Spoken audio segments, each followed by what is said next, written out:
Well, we're here in Gilbert again. There was oxidized rebar fracturing through here. We got that all patched up.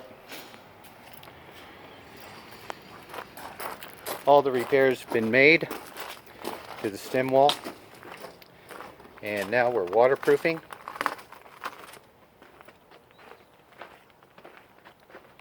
We've excavated all the dirt out in the beginning, chipped everything out that was